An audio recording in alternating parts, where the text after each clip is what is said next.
ఎవరికి లేని మరి ఇలా గొప్పతనం ఇలా కవితక్కలో నేను చూశాను. నాకు కూడా అక్క కేసీఆర్ గారు అరే ఉద్యమకారులకు అన్యాయం చేసిండ్రా అని బాధపడుతూ మీడియా ముంగట మాట్లాడినప్పుడల్లా ఎక్కడో గుండెల బాధ.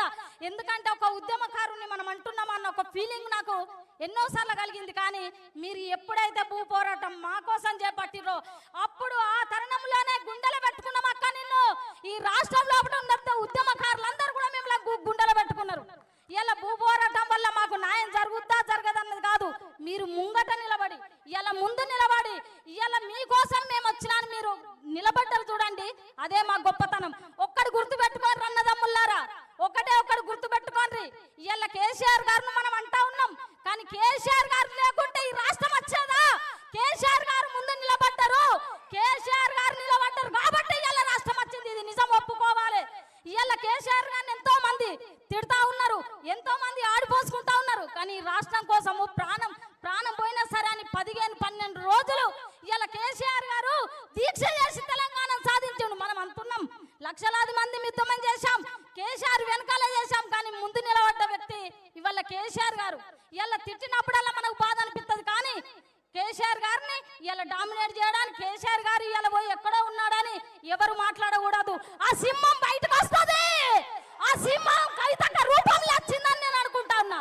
ఇలా కేసీఆర్ గారు పక్కకున్నా ఇలా కవితక్క మన ముందుకు వచ్చిందంటే ఖచ్చితంగా పులి నోట్ల పులి పుడుతుంది అన్నట్టు ఆ పులి మన ముందట్టుంది. ఖచ్చితంగా మన హక్కులను మనం సాధించుకుందాం. ఒక్కటి చెప్తా ఉన్నా, ఇలా మన ఉద్యమ చరిత్ర మనం రాసుకున్నప్పుడు మేము ఒక బుక్కు రాయాలని కరీంనగర్ లో అనుకున్నాం. ఇలా ఒక బుక్కు రాయాలని కరీంనగర్ లో అనుకున్నాం. మన జీవిత చరిత్ర రాద్దాం, మన ఉద్యమ చరిత్ర రాద్దాం అన్నప్పుడు చరిత్ర మొదలు పెట్టేటప్పుడు కేసీఆర్ వస్తున్నాడు, ఉద్యమం ఎండింగ్ చేసేటప్పుడు కేసీఆర్ వస్తున్నాడు. మన చరిత్ర లేకుండా మన చరిత్రలో కేసీఆర్ ఉన్నాడా లేడా? ఇలా కేసీఆర్ ను మరి ఎందుకు భోగి పద్మక్క మెచ్చుకుంటుందని మీరు అనుకోకూడదు. కేసీఆర్ ముందున్నాడు కాబట్టి తెలంగాణ సాధించుకున్నాం. కాకపోతే ఉద్యమ బిడ్డలను పక్కా పెట్టినందుకు బాధ ఉంది. కాబట్టి అక్క మేము ఒకటే కోరుకుంటా ఉన్నాం, మీ వెనుక మేముంటాం, మీ వెనుక మేముంటాం. ఈ 33 జిల్లాల ఉద్యమకారులను తరలిస్తాం. ఉద్యమకారుల ముందు మీరుంటే ఖచ్చితంగా మీ వెంట మేముంటాం. మీరు విజయం సాధిస్తారు. ఉద్యమకారులను మీరు హక్కున చేర్చుకోండి. ఖచ్చితంగా మీ విజయం ఖచ్చితంగా తథ్యమని మేము చెప్తా ఉన్నాం. ఎందుకంటే ఇది కావాలని చెప్పింది కాదు. ఎందుకంటే కవితక్క ఇవాళ ఒక ఆడపులిలాగా ఆడబిడ్డ, మా ఇంటి ఆడపడుచు. మేము అనుకుంటా ఉన్నాం, మేము ఉద్యమకారులం కడుపులో పెట్టుకున్నాం. ఖచ్చితంగా సీఎం గా చూద్దామా, ఈ రాష్ట్ర సీఎం గా అక్కడ చూద్దామా? ఇది కాంట్రవర్సీ కాదు. ఖచ్చితంగా లేడీ సీఎం చూద్దామా? దీనికోసం మనం కష్టపడదామా? భూ పోరాటం అక్క వెనుక మనం ఉందామా? ఈ 33 జిల్లాలో భూ పోరాటం అక్క చేస్తుందని నేను అనుకుంటా ఉన్నా. అక్క ఈ 33 జిల్లాల్లో కరీంనగర్ జిల్లాలో మీరు మొదలు పెట్టిన భూ పోరాటం 33 జిల్లాలలో మీరు చేయాలి. మీ వెనుక మేముంటాం. అవసరం అనుకుంటా మా మీద 100 కేసులు పెట్టని ఈ రాష్ట్ర ప్రభుత్వం ఎవరిని భయపడం. తెలంగాణ మేము తెచ్చుకున్నాం, తెలంగాణ బిడ్డలం. ఇవాళ మీరు ఈ రాష్ట్ర ప్రభుత్వం మా మీద కేసులు పెడితే తెలంగాణ ఉద్యమ టైంలో నా మీద 6 నుండి 7 కేసులు అయినాయి. కావాలంటే రూప్ సింగ్ అన్న పంపించిన నా కేసులు. ఎందుకంటే నేను ఏ కేసుకు భయపడలే, నా ఇంటి చుట్టూ పోలీసులు ఉన్నా భయపడలేదు. ఎందుకంటే కేసీఆర్ ని చూసి స్ఫూర్తి పొందిన, కేసీఆర్ గారిని చూసి స్ఫూర్తి పొందిన, నేను కవితక్కను చూసి స్ఫూర్తి పొంది తెలంగాణ ఉద్యమం చేసిన విద్యార్థి నుండి నేను నాకు 40-41 సంవత్సరం ఇప్పటి వరకు కూడా తెలంగాణ రావడం కోసం ఉద్యమం, తెలంగాణ వచ్చిన తర్వాత ఉద్యమకారుల హక్కుల కోసం నేను పోరాడుతున్నా తప్ప ఇందులో ఎట్లాంటిది లేదు. మన కవితక్కను అక్క నీకు మాటిస్తున్నా, ఈ సభ ముఖంగా మాటిస్తున్నా, నీ వెంట మేముంటాం. ఖచ్చితంగా బల్ల గుద్ది చెప్తా ఉన్నాం, మీ వెంట మేముంటాము. ఎవడెన్ని మాటలు మాట్లాడినా నిన్ను ఎంత వ్యతిరేకించిన వాళ్ళకు కూడా సూటి ప్రశ్న, బిడ్డలారా మీకు సాత కాదు. ఇవాళ ఒక పులి లాంటి ఒక లేడి పిల్ల వస్తే మీరు ఇవాళ అక్కని మాటలు అంటారా? మీకు ధైర్యం ఉంటా మమ్మల్ని దాటుకొని అక్క దగ్గర ఇవ్వండి, మమ్మల్ని దాటుకోండి. ఇవాళ టీయూ చేసి సంఘాన్ని రిజిస్ట్రేషన్ చేసినాక రిజిస్ట్రేషన్ చేసి ఇలా 33 జిల్లాలో ఇప్పటికి 15 జిల్లాలు పూర్తి చేసిన 33 జిల్లాలలో కమిటీలు వేస్తా ఉన్నా.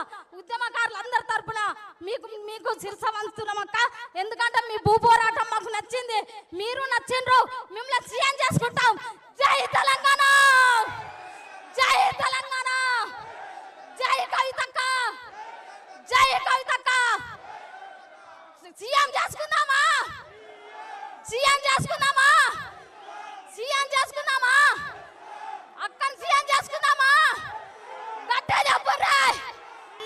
థ్యాంక్ యూ అక్క, థ్యాంక్ యూ.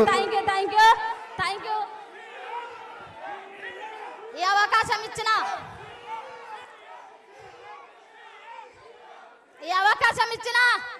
నా అక్కకు, నా రూప్ సింగ్ అన్న గురించి కూడా చెప్పాలి. మా కరీంనగర్ ముద్దు బిడ్డ, మమ్మల్ని 10-20 సంవత్సరాల నుండి మా అన్న మమ్మల్ని చూస్తా ఉన్నాడు. కేసీఆర్ తో ప్రయాణం చేసిండు, ఇలా మా అక్కతో ప్రయాణం చేస్తాడు. అక్క మమ్మలను కాపాడుకో, నిన్ను సీఎం చేసి చూపెడతాం. ప్రామిస్ చెప్తున్నా, చెప్తున్నా, నిన్ను సీఎం చేసుకుంటాము. ఇది ఆశామాషాన్ని మీరు అనుకుంటున్నారు. ఉద్యమకారులు తలుచుకుంటే ఇవాళ ఒక్కొక్క ఉద్యమకారుడు ఇక్కడ బత్తల సోమాలు ఉన్నాడు, లక్షల మందితో సమానం. ఇవాళ నేనున్నా, అక్కడ అంజిరెడ్డి అని ఉన్నాడు.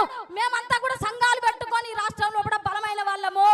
మేము తలుచుకుంటే ఈ రాష్ట్రాన్ని ఖచ్చితంగా ఒక్క కాడ జమ చేయగలుగుతాం, చెప్పగలుగుతాం, నిన్ను సీఎం చేయగలుగుతాం. ఇది మాత్రం బట్టి మాటలు కాదు. ఏ అవకాశం ఇచ్చినటువంటి మనకు టైం లేదు. అక్కగారు మన కోసం ఇంత వెయిట్ చేస్తున్నారు. Thank you so much. నా పేరు బోగే పద్మ. అక్కని సీఎం చేసుకున్నామా? ఒక్కసారి చెప్పండి, అక్కని సీఎం చేసుకున్నామా? జై తెలంగాణ, జై తెలంగాణ, జై తెలంగాణ. థ్యాంక్ యూ అక్క, థ్యాంక్ యూ వెరీ మచ్. ఇప్పుడు అక్క ఒక్క నిమిషం, అక్క ఒక్కరే కిందికి వెళ్ళి తొలితరం ఉద్యమ నేత పెద్ది శ్రీరాములు గారిని సన్మానిస్తారు. దయచేసి కూర్చున్న వాళ్ళు ఎవరు లేవద్దు, అక్కడ కూర్చున్న వాళ్ళు లేవద్దు, దయచేసి డిస్టర్బ్ చేయొద్దు. ఇప్పుడు ఉద్యమకారుల జేఏసీ నుంచి మల్లేశం గారిని మాట్లాడవలసిందిగా కోరుతా ఉన్నాం. పెద్ది శ్రీరాములు గారు తొలితరం ఉద్యమ నాయకుడు. అనేక మంది ముఖ్యమంత్రులతో, ఇక్కడ ఉన్నటువంటి ఉద్యమ నాయకులతో తెలంగాణ ప్రజా సమితిలో కలిసి పనిచేసినారు. వారికి గౌరవంగా తెలంగాణ జాగృతి వ్యవస్థాపక అధ్యక్షురాలు కల్వకుంట్ల కవిత గారు సన్మానం చేస్తూ ఉన్నారు. ఉద్యమకారులంటే అక్కకు ప్రేమ, ఉద్యమకారులంటే అక్కకు అభిమానం, ఉద్యమం అంటే కవితకు ప్రాణం. అందుకనే ఉద్యమం ఊసెక్కడుంటే అక్కడ కవితక్క ఉంటుంది. ఈ నేల మీద అడిగడినప్పటి నుంచి, ఉద్యమం మొదలైనప్పటి నుంచి ఇవాటి వరకు కూడా ఉద్యమ స్ఫూర్తితో నడిచినటువంటి కవితక్క ఇప్పుడు మరో ఉద్యమానికి శ్రీకారం చుడుతున్న తరుణం లోపల మీ అందరి హర్షధ్వానాల మధ్య అందిస్తున్న ఆశీర్వాదమే బలంగా ఉద్యమకారుల ఆకాంక్షలు నెరవేర్చడం కోసం సాగుతున్నటువంటి ఈ సందర్భం లోపల గొప్ప ఉద్యమకారుని సన్మానించుకోవడం హర్షణీయం. ఇప్పుడు ఉద్యమకారుల జేఏసీ నుంచి మల్లేష్ గారిని మాట్లాడవలసిందిగా కోరుతున్నా.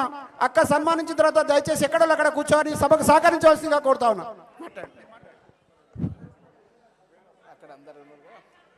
జై తెలంగాణ, జై తెలంగాణ, జై తెలంగాణ. ఈరోజు